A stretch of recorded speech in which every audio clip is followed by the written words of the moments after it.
আমার বান্ধবী রিমা। ওয়ালাইকুম সালাম। তুমি তো বেশ লম্বা চূড়া আছো। ওই যে মা হয়েছে কি, ওর বাবা মা সেনাবাহিনীতে ছিল, ওর বাবা মার মতো লম্বা হয়েছে। আচ্ছা আসো মা, আসো ভিতরে আসো।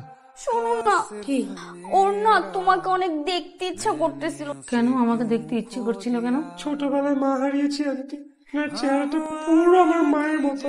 আহারে লক্ষ্মী মেয়ে, দেখি মা তোমার মুখটা একটু দেখি, বোরখাটা কি না মুখ। মা ওরা অত্যন্ত পর্দাশীল ফ্যামিলির মেয়ে। ওরা খাইতে গেলে পর্দা করে, ঘুমাইতে গেলে পর্দা করে। ও আহারে, আসো মা। আন্টি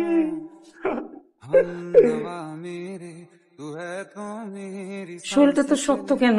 কি বলবো দুঃখের কথা, সারা অঙ্গে আমার অনেক ব্যথা। ছোটবেলায় মাকে হারাইছি আন্টি, তারপর থেকে যে কাজ নিজেই তো করছি, কাজ করতে করতে হাত পা শক্ত হয়ে গেছে। কিন্তু মা ওর গলা এরকম ফ্যাসফ্যাসে কেন, পুরুষ মানুষের মতো? নিউমোনিয়া হয়েছিল ছোটবেলায় আন্টি, আমার পর থেকে গলা আর ঠিক হয়নি। মা মন খারাপ করো না, আজকে থেকে আমি তোমার মা।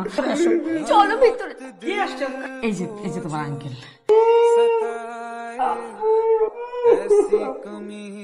যাও যাও, তোমরা ভিতরে যাও।